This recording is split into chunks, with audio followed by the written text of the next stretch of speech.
Cheers.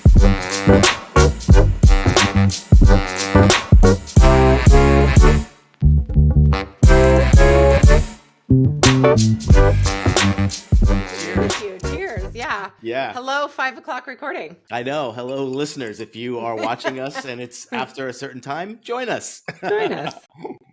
I know. I don't know why I was shy about this. I've told you about how I like sip soups if I don't have time to work in lunch, but in between meetings, I hide my soups in this. Keeps you sharp and on your toes. and a little loose. Like, it's always good to have that kind of it's like we don't want to be too corporate, do we? I know. How boring. How mundane. I know, right? I agree. We want to talk a little bit about, we were thinking about what our next episode with the Anchor Show would be. And we got this idea. Yes. You had wrote this down and I was like, gosh, this is really top of mind. This idea of like why clients often undervalue graphic design or our role, in what we do. What made you even like consider it? Was it just top of mind with you or looking into topics? No, I actually did. I almost always look into topics Yeah. with my feeds or whatever I obtain. Yeah. And this was not one of them. It was top of mind because oftentimes I'm having to explain and then substantiate why they've hired me, even under the circumstance from which they've already supplied me 50% down. Like, I feel like I'm consistently having to remind prospects or an existing client about what I serve, why we're here, why you opted to get in touch in the first place. Yeah. And to be fair, this is not to minimize the area of expertise that oftentimes these clients come from, because how are they to know unless we tell them? Yeah, they may know that they need marketing assistance to an extent, but they don't know why. They know they don't have the proficiency to get in and dapple with the Adobe applications, for example, that we're in every day, all day, but they need a nudge, if not more, about why the established business relationship that we've embarked on is useful altogether. And even if they think that they have an understanding, it's always good to initiate that conversation nonetheless. And of course, those conversations will vary depending on the account. I always find it's good to jumpstart any kickoff meeting in this manner.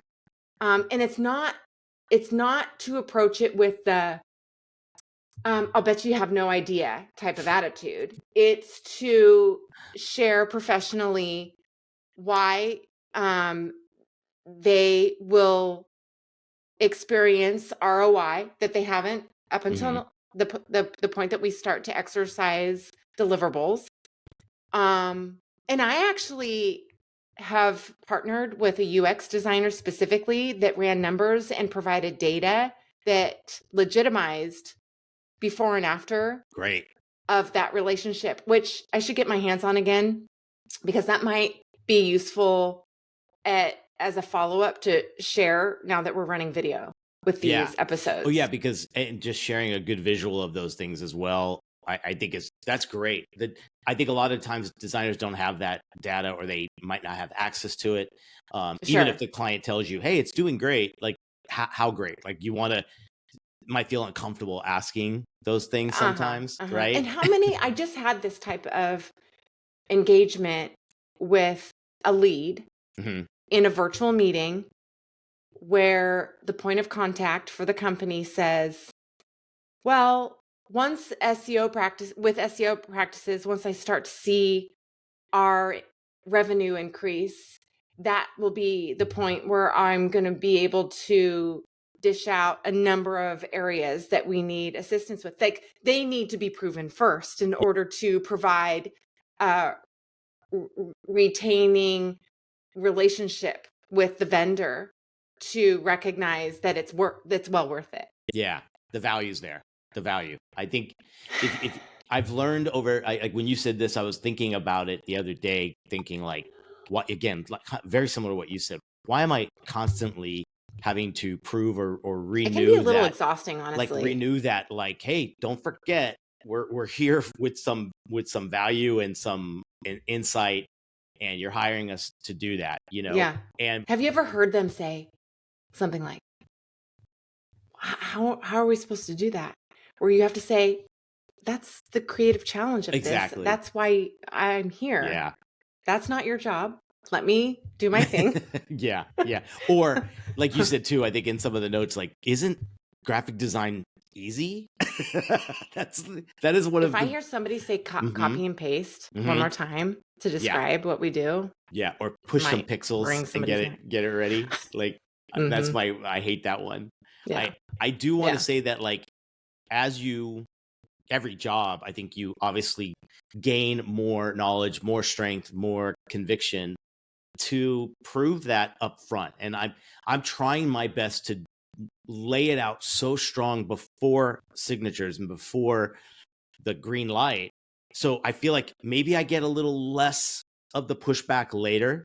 You know what I Yeah. mean? Because That's we're doing so interesting. much That's upfront. good planning. Yeah. And even today, I've had 2 incidents where one was a pitch to present kind of the first leg of onboarding, right, with a new client, Mm-hmm. and the other one was when I'm in the 4th conversation of onboarding, and I'm going, if Oh. I haven't been able to prove my value here, If they're not because feeling confident themselves at this yeah, point in the game. but the thing is they haven't launched and they have a brand made already, and it is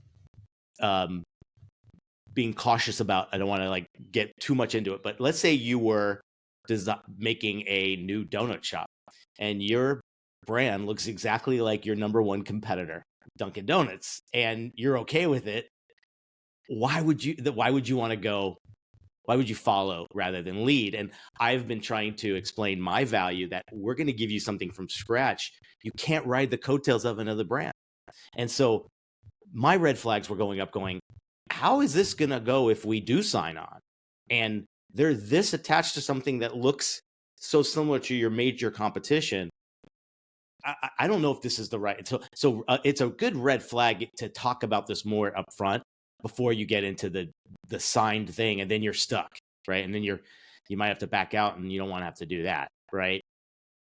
So Yeah, forecast, see it it's ahead of time. yeah. So did you said the 4th onboarding? Mm-hmm. So where are you at now?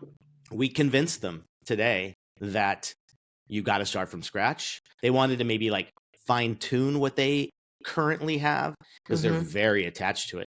But here's my best tip, or first tip I could say in this whole conversation, is when you are presenting these things and trying to prove your worth and everything else about it, and it gets them out of the driver's seat a little bit too, is put all of your collateral, all of your attention and everything you're writing about to the end consumer. They are the ones making the decision on, are they hitting purchase, buy, whatever, right?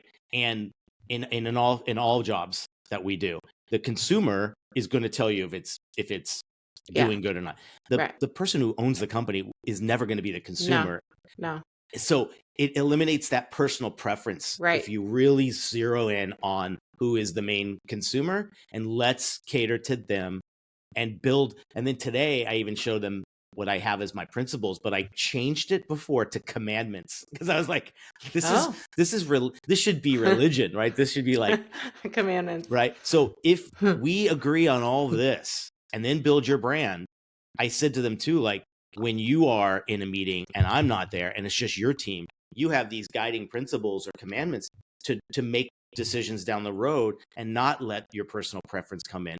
And wouldn't that be great to say, like, oh, that's because Nick gave us these. That's because Mikelle and her team gave us these. Like, there's your value and there's your being more kind of respected by them, even when you're not there. So does it, like, those are those tools. I'm starting to find the things that, like, I'm going to put into my content and materials that really, really stress that. Yeah, I like it. That's great. Good practice. So it's but getting it's there. Also reading the room. Like no two accounts will be the same in that realm. So And after the fourth onboarding meeting, you gain a sense, that's for sure. Yeah, and it was do or die, because I was like, if it doesn't happen now, Really? yeah. And I think, you know, like, don't you know how you have that certain amount of things you want to show them before signing on, and then you reveal, and then once you get that, it's Wizard of Oz, right? Open those curtains. Who's behind? We'll show you the secret sauce now. Right. That's what I was trying. Very interesting. You know? But I love that commandments. That's the best. Right. Why not? Like, it just makes sense. And it sounds more like a command than obviously a suggestion. Right. And so the value thing and putting that up front, I think, is really, really good. What do you think about perception, even before they've met you? Like, what could you do before they meet you to accelerate or get them on that side already? Do you know what I mean? Like, yeah. There's what would you do?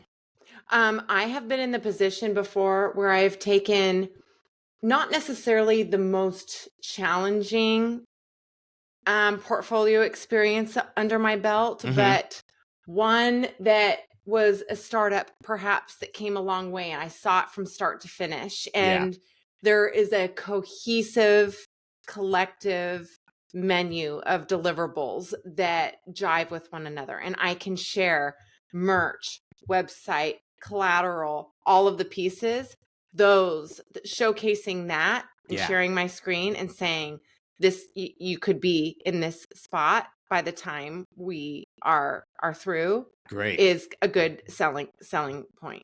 And that helps.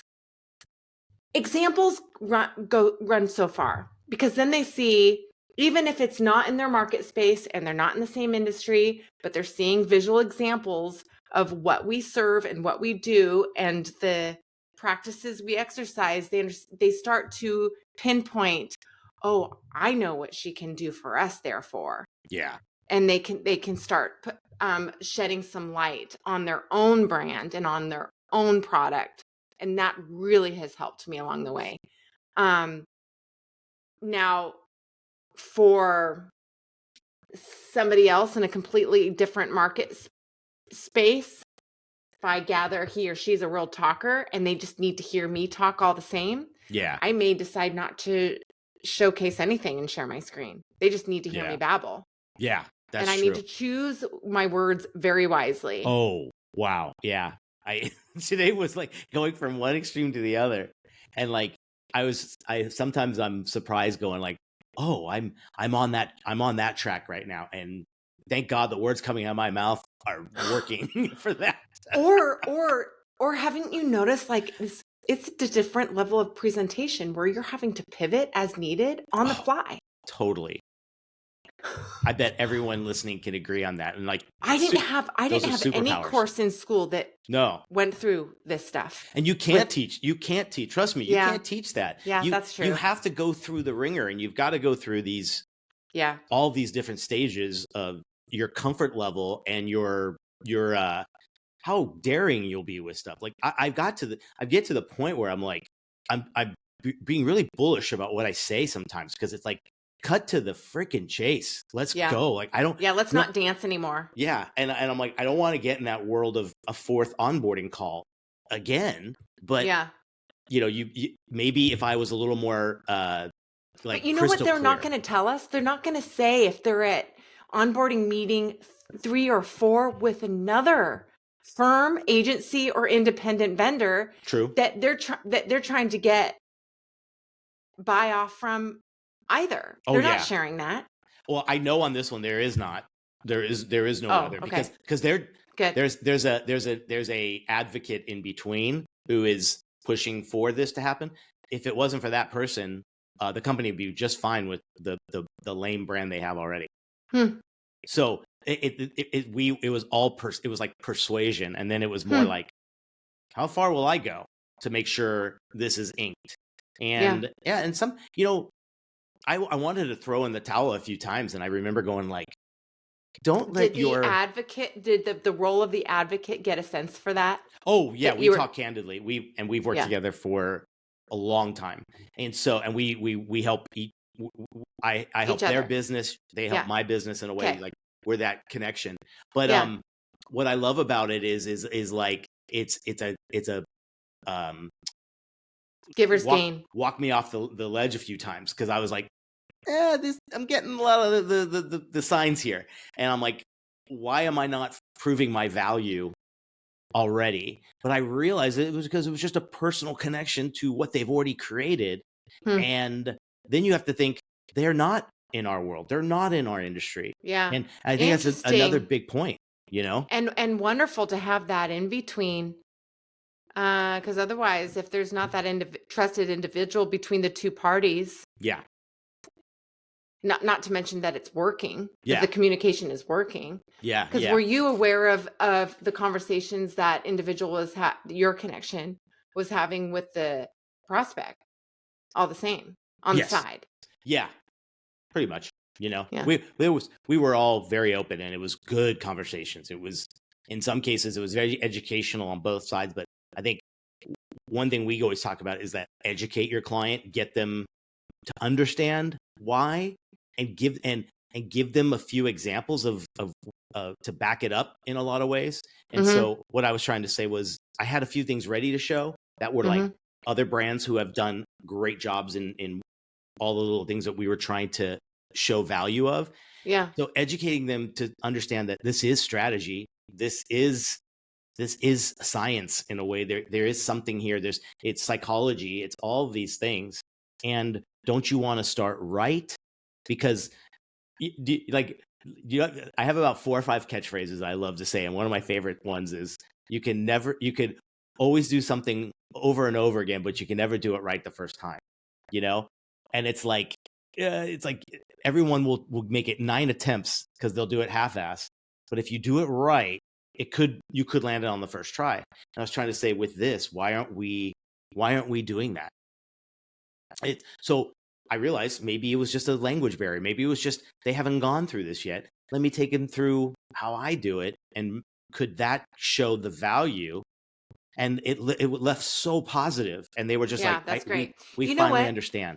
It's interesting what comes with not being hungry for the work too. Like this isn't 20 plus years ago where we're taking anything under the sun. So what comes with that is this level of transparency where I have these instances where I just let it all hang out there. Yeah.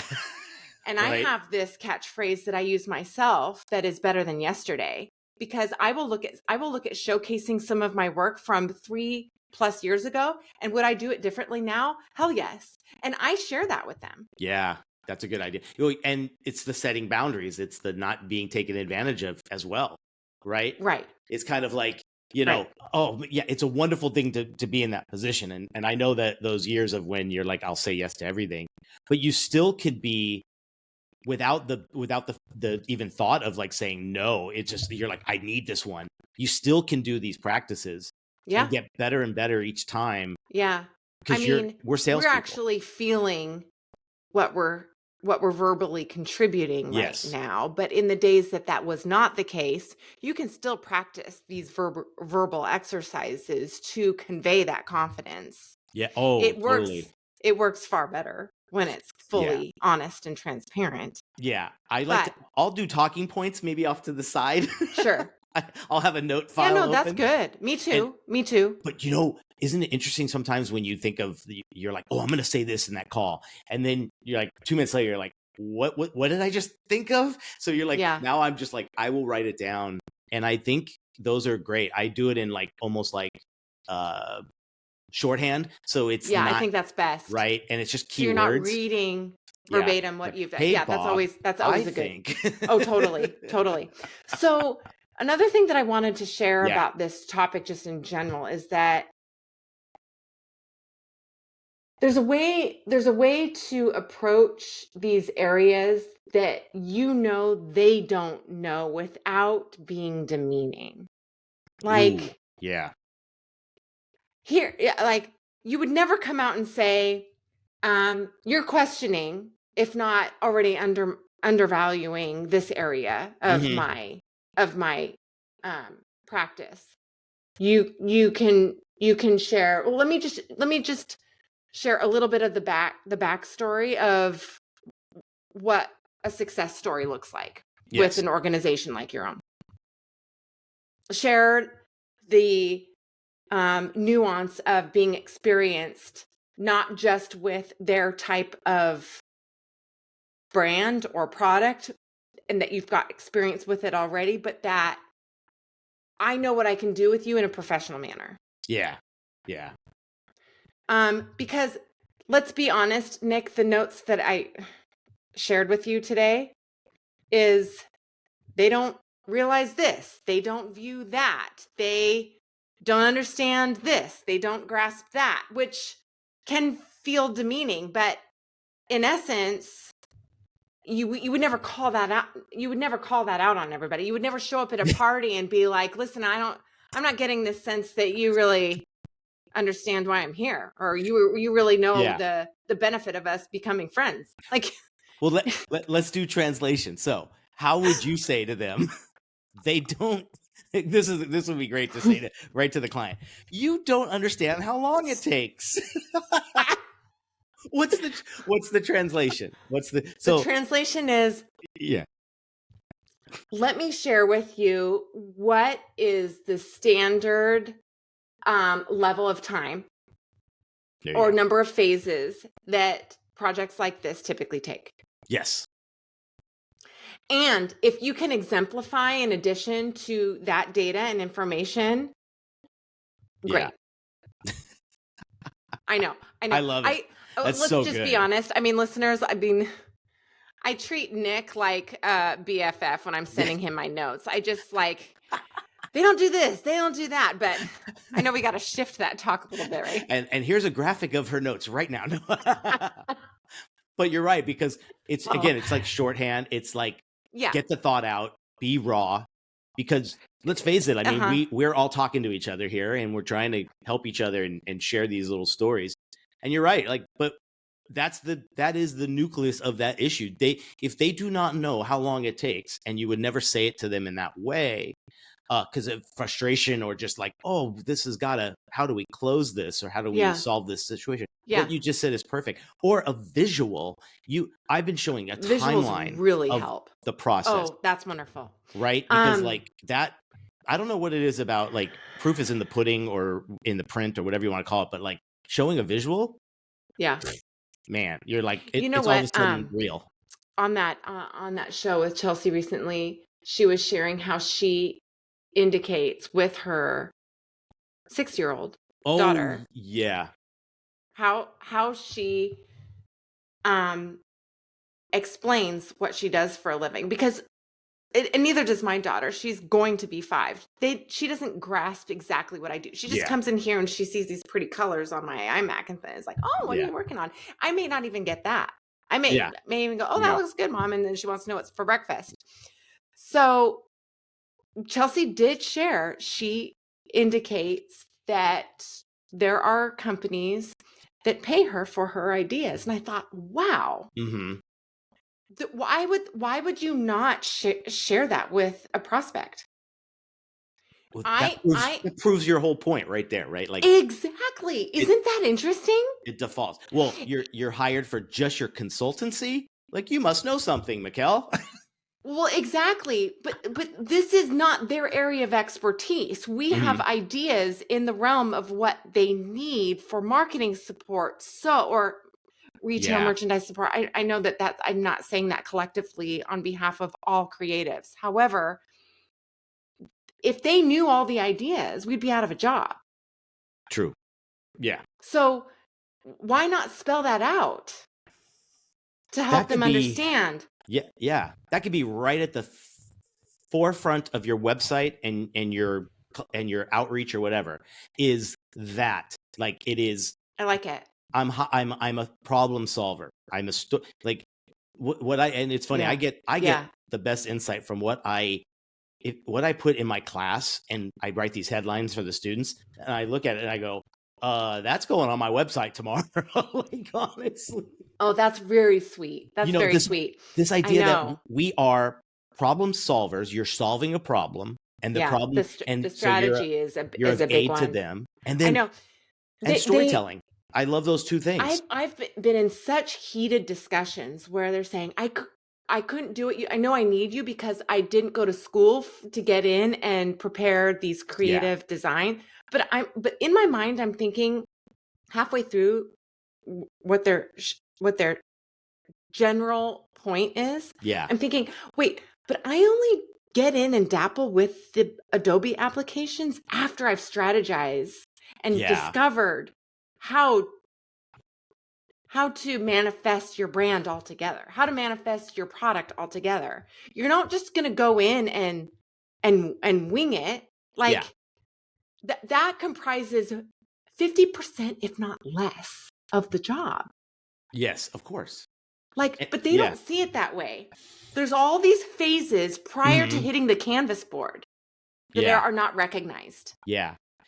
I wonder too, like maybe I'm trying to think of all the ammo that we can put in this little toolbox that will solve these problems. One is like obviously testimonials. Yeah, I like that. And things. Second is kind of like obviously your verbiage and everything that's on your current website or what you put out as collateral, or if you're cold calling and going after a dream client or whatever it might be. So it's almost like play that role as much as possible. You know, it's like wherever you have a touch point with them, make sure it's very much like what you said. It's not that you didn't go to school to learn what I did. We've learned 90% of our core competency after school, after graduation, in our work experience. That client relationship component is right. Because I can see you can see the difference in a young designer that's super hungry and cranking out production more so. And then they're not part of business. They're not part of decisions. They're not part of budgets or whatever. But the minute that starts creeping into whatever your job is in this industry, now all of a sudden you're understanding compromise. You're understanding how to turn bad news into good news. Like all these little magic things that I think we do that make us successful, make us running a business and everything. And then finding a way to funnel that into your messaging and everything. Like I remember when my first client who I had for like 8 years, I asked for a testimonial and he goes, do you mean you're looking for new clients? I said, of course I am. I'm always looking. He goes, we don't want you with anybody else. He's like, you're our secret weapon. And I was like, wow. I was like, well, what if you had, that's interesting. Oh, that's wonderful. What if you had let him know that their experience was something that you wanted to highlight for your portfolio as opposed to seeking? Oh, but why but why else would you be doing that? You'd be doing it for exposure and throwing confidence out to anybody looking at hiring you. Oh, I think it was more of a selfish joke the way he said it. You know, it was like, you know, just more like, we don't want you working for anybody else. But there was honesty in there for sure. Oh, totally. Yeah, totally right. Secret weapon, that's the best. And so like, if you want to, if you're looking for those ways, I think to talk about buzz phrases. Oh gosh, Nick, I wanted to change my studio. I was like, totally secret weapon design studio. I love it. It's like screw the last name. That's really sweet. That's really sweet. But it was really it was eye-opening because I think also, hey, for everyone that makes you feel this and makes you feel that, why aren't they valuing why I could say there's 3 or 4 that it has worked, and I'm sure everyone listening will be like, you got those clients that you've proven yourself to, and it's worked, and they're over that hump and they don't challenge you anymore, or they challenge you very little because you're in sync. Just think of all those moments, those tipping points in that relationship that got you there. You know, think of a compliment you might have got or at a certain point with a client, and you're like, whoa, like that's a confidence booster right there. I'll remember that. Little sideways from obtaining clientele, but rather gaining from not getting the account. Does that sound backwards? This is recently in my experience, and it just happened with this email that I got late last night, and it was about going a different direction with a different partner because I don't have somebody specifically that works SEO. Gotcha. And she needed SEO design, development, but SEO being really primary. But over the course of 3 separate onboarding meetings that were scheduled for 30 minutes and went for 90, by the way. Yeah. She has such a good sense for what I do, the way that I speak, how I present, and my level of transparency that, do you know what? I wasn't going to fake my way through an SEO project, by the way. That's a no-no. No, don't want to do that. And second to that, she and I will be in touch. I know that I left such a good taste in the mouth that, and same with me. It was a Mutual. good connection. Yeah. And I know that in the event that she gets in touch with me come Q4 of this year, I'm going to be like, yeah, let's ramp it up. Let's do this. Newsletter, got it. There okay, you go. Let's do it. Yeah, it's interesting. Now, am I able to share this, good experience without gaining the client because I'm not hungry? Of course. It took a long time to get here. Yeah. However, it's worth noting those onboarding experiences that are good nonetheless, in case that connection needs to ramp up. She knows my name is at the ready. She knows what I do. She knows my level of expertise. She knows how to get in touch with me once she sees a level of ROI to start creatives for a number of items. That's a good thing. Now, we've already had a foundation, right? We don't need to start at 0.0 again. Yeah, I just feel I feel pretty confident about there's no that waste, type there of was scenario. no wasted energy, right? Like, yeah, it doesn't feel that way. And usually I have a good sense for that. I'm sure you do too by now. Like, you know, those people that are just saying this and that as a goodbye. But and you gather, you're like, I'll never hear from these people again. You gather you won't hear from them again. Yeah. But the ones then those ones that you have a great one like that, and even if it's a send off, when that email comes through, you're like, I knew that was going to happen. I knew it. Like, it's interesting. Yeah. I can't tell you if it will be 3 months from now or 9, but it was great. I just have that one area that they're seeking that I'm not going to lie my way through. But it's good that it worked that way, because I think it could have been a disaster, or even just a simple doubt. Like if it did go through. So a lot of times I'm with you. It's what's that term? It happens for a reason, basically. Yes. But the better fit down the road, boom, you're first in line. Yeah. Yeah, I think it's a call to you. But you know what? She was so pretty and nice in closing. I actually had Jason read the message. I'm like, so am I fired? Did I get it? What do I say? Oh my God. She was so grateful, and she wanted to collaborate, but it's that one area that I can't, we're not going to fake it. She's not going to fake it, and I'm not either. So so that was another area that just demonstrated that, she was even disappointed herself. Yeah. Like, it was a good, I can't say that I've had that a ton, Nick. No, those are rare. I think those are very rare, because it's like, it's to get someone on the other end like that, you're going to be open to any possible opportunity later down the road. But for someone to, there's just a chemistry, and that's what it was, right? And it's like, I gotta go back when pretty early. The timing is right. Now, female to female, I'm not shy about saying bitch to bitch. Something oftentimes will not work out that way. You're butting heads. There's ego involved. Like, oh yeah. It was so refreshing. It wasn't going to be that way. I was really kind of fired up. So anyway, that's another part of it. The chemistry that you were speaking to just a moment. Are guys like that, by the way? Do you ever gain a sense that there's like this chip on the shoulder bullshit from the very start? All kinds have the good, the bad, and everywhere in between. Yeah. You could have the best conversation, and I don't even think it has to do with that any longer. It's just more like, what's their experience? What's their role? Are they valued somewhere? If they're not, guess what? Then that ego accelerates the person. I've met them of all shapes and sizes and kinds. So it's kind of like, it's just chance that you and someone else like-minded have a moment.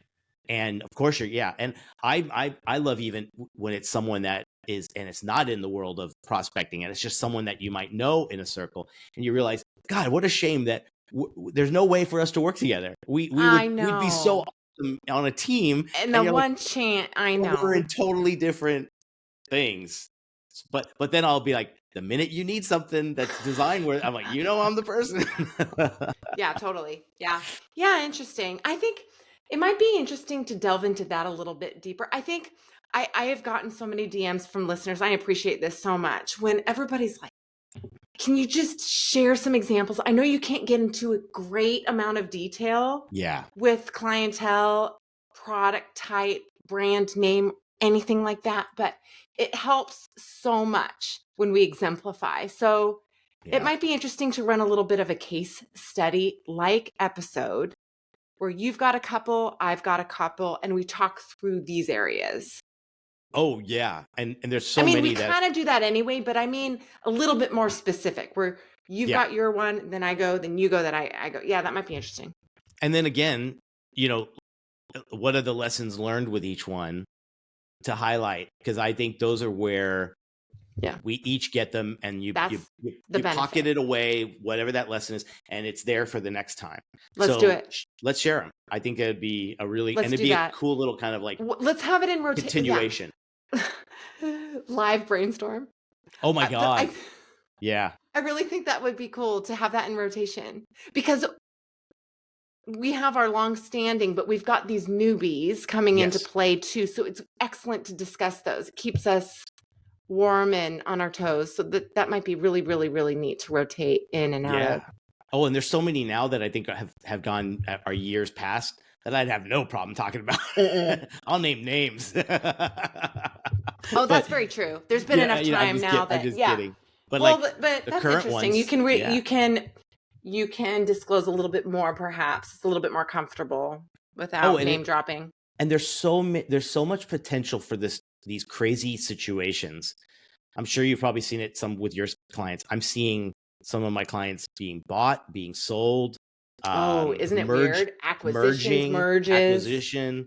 And how do you handle those things if you make it through the transition and everything else? I have a lot to share about that. Right? Yep. Because it's like there's just a lot of vulnerability. It's very hard to run a business. And I don't know about you too, but I know we talked about this before, but I'd say in the last 2 years, 50% of my clients are brand new to business. Like they started their businesses in this time of like, now's the time, start a business, do whatever, whatever. But with the economy and everything else. So those are all startups for you. Yeah. Oh, that is such fun work. Those people that are like, I've been making this salsa for 20 years. How about I try to put it on the market? Amazing. Like, that's amazing. And these are people that risk it all. And those are the people I just love working with. So maybe another tip to this topic today is know your industries and know your things. When someone comes to me and they're making a food or beverage thing, I have very much dove deep into a lot of that stuff about ingredients and food science and all this stuff. And what are the things that the industry is looking for right now? What are the ingredients to avoid? And a lot of them don't know that too. So to your point, I'm a consultant in that industry because I'm so in it, and I can help them with those things too. So that's proving your value right there. That for sure is. I recently had that experience too. And then there was a concern on their end about conflict of interest, therefore. And if you are working with a direct competitor, how can we be sure that you're not going to run and overlap a style approach and repurpose it for me? Yeah. I mean, that's worth discussing. Probably. I do have something in my contract that says, everything is an isolated island, every client kind of thing. But also clients might ask us to sign those things saying everything we work with will not be shared with any kind of person, and regardless it'll of be fresh competitor or and not. Because it's their, it's their proprietary kind of stuff, and you will get exposure to those things. So bring it up first. Bring that up. There's another trust builder. If that's in your contract, and you say, and vice versa, oh my God, they don't have. Sometimes they might feel weird asking that of you. You know, how do you feel about signing a non-disclosure agreement? I'm like, I'll sign a lifetime one with you right now. Like, I don't share. No, that's not atypical. That's In fact, it could be a little bit suspicious if that's not a part of. Totally. I have outstanding ones I have verbal ones how with about people this? too. Yeah. Nick, so that conversation ended up being after a good in-person, by the way.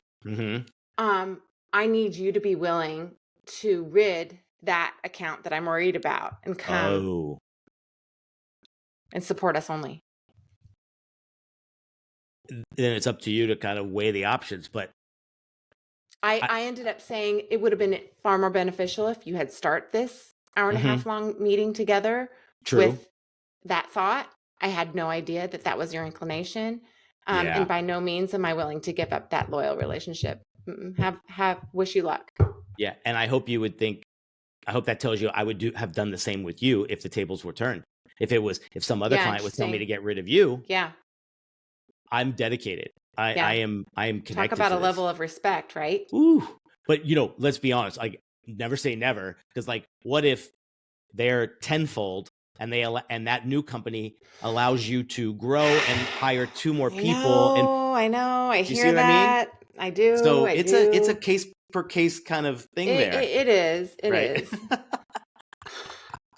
But I think let's definitely put that on the table for the kind of like behind the scenes and the stories of particular, not nightmares, but those moments with previous stuff. That would be a fun one to kind of explore as well. So killer. And if you guys have any really good information or advice on this one, please share. Please jump it in on wherever you've found this. And there's commenting on both the Spotify side, our YouTube channel, where you can find this as well, and on Instagram, where we're going to post the stuff for this as well. So let us know what you guys, what you have dealt with, and let's build a rock solid interactive. Yep. I love it. There we go. Yep. Love to learn about those other stories all the same. All right, Mikelle. Well, we'll be pouring another one soon. To you. Yeah, for sure. Thanks so much for watching, guys. We'll talk to you soon. Bye.